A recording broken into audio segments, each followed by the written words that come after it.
Good morning, everyone. Today we will present the article Geothermal Energy in Deep Aquifers, a global assessment of a resource base for direct heat utilization. There are the contents. First is the introduction. So, first of all, we have to know what is geothermal energy. Well, geothermal energy is the heat stored beneath the Earth's surface. It's a renewable and sustainable resource that humans have used for centuries for heating, bathing, and cooking.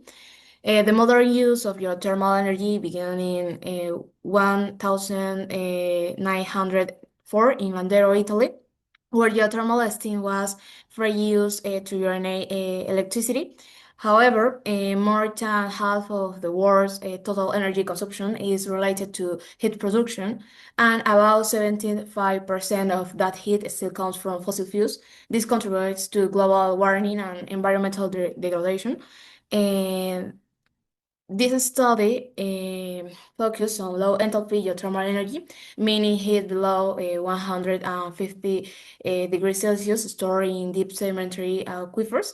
These resources can be used directly for spacing heating, greenhouse heating, and cooling systems.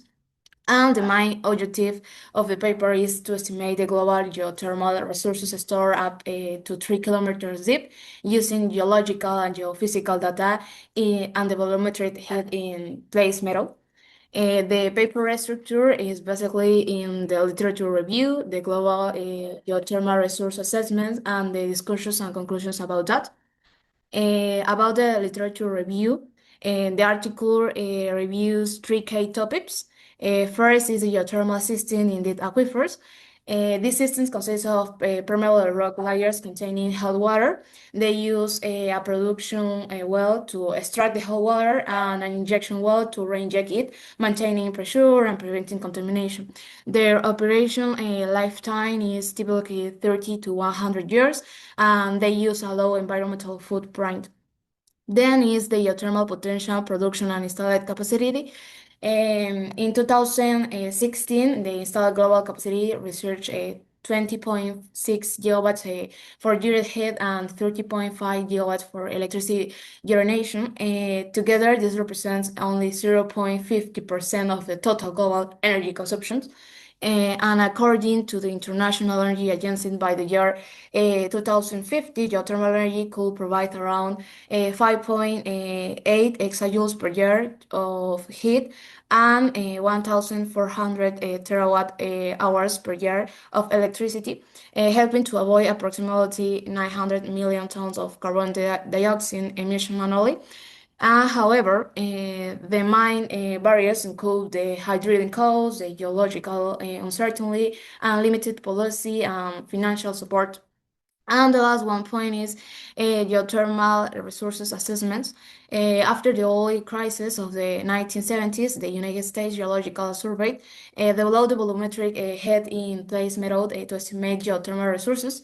This method divides the subsurface into balloons, calculates the stored thermal energy, and applies a recovery factor, usually between 0.1 and 1%, to estimate the technical potential.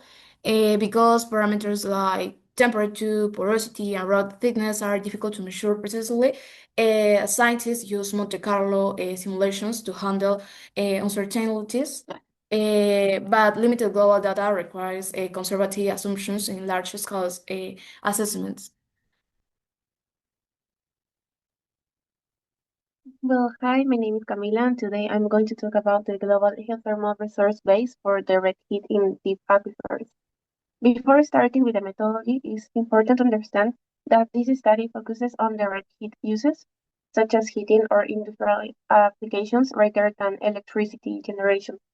The article presents a consistent geological and thermal model applied worldwide, which helps identify regions where thermal energy can be efficiently extracted and used as an alternative sustainable source.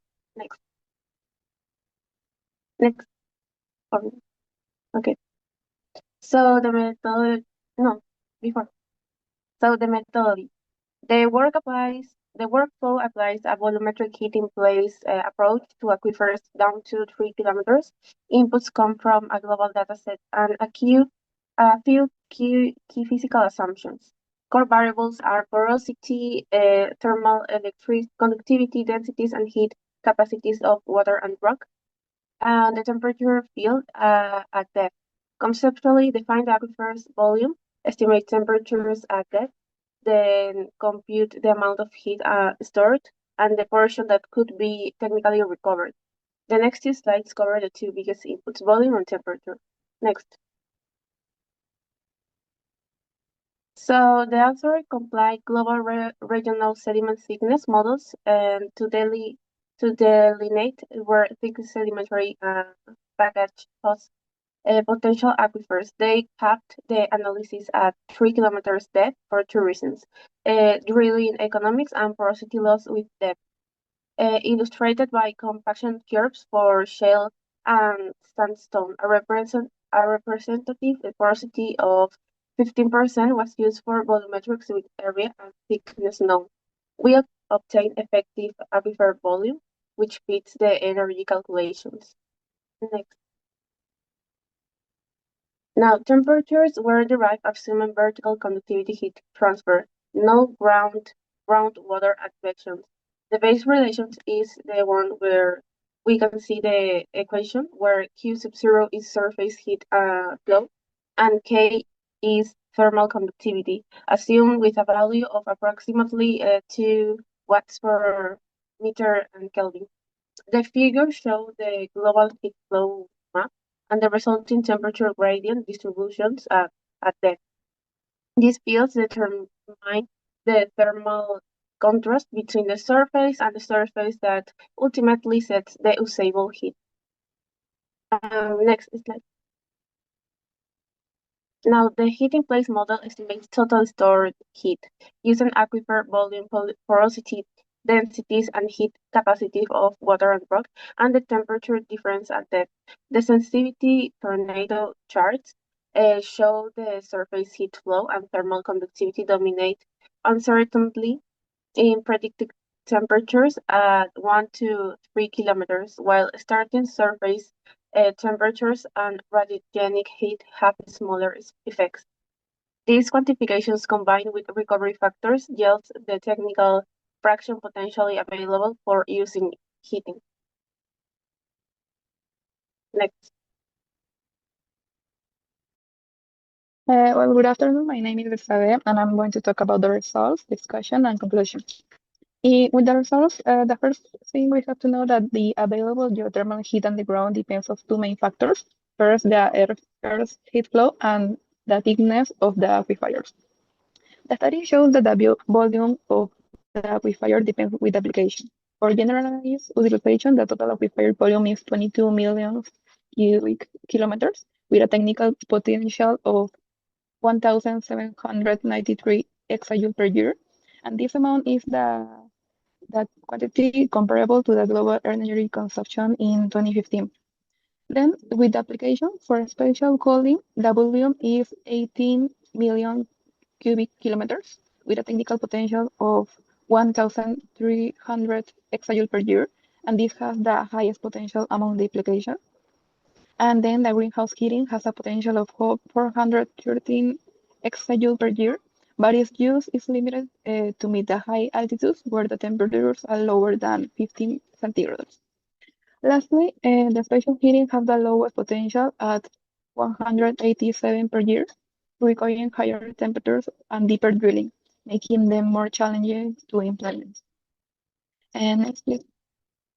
With the discussion, first we have to talk about the geothermal resources, which are highly dependent on geological conditions, which are difficult to measure accurately. However, local geological factors remain poorly defined, making precise measurements more challenging. Also, there's a conservative recovery factor of 1%, well, and that is what's used in this study, making particularly more challenging with deeper systems. And also, the study measured the technical potential, representing the maximum energy that could be extracted.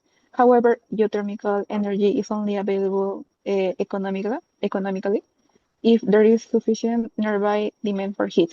The economical potential is typically lower than the technical potential because of factors like the land access and the population density. Next.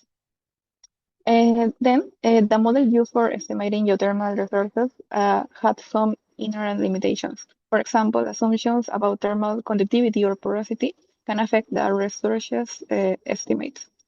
And also, there is an uncertainty in the measurements of the aquifer thickness on the heat flow, which further complicates the assessment of geothermal potential.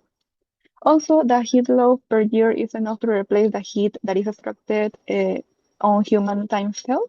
And also, the study found that the current potential is about 10 times lower than the early estimates. This is because the temperature and depth limits considered in the study are stricter. Next. And finally, the conclusions, next please, are that the study focuses on the enthalpy geothermal applications due to the geological limitations for the electricity production. The global geothermal potential range from 125 to 170, no, sorry, 1,700 exajoule per year, with total shore heat between 4 and 5 exajoule point. Uh, uh, uh, and however, only 0.15% of global energy consumption is met by direct geothermal heat, primarily due to the high initial cost and the decentralized nature of production. And in terms of application potential, special cooling holds the highest potential, followed by greenhouse heating, and the special heating has the lowest potential due to the high temperature and deep recurrence. And that's all. Thank you.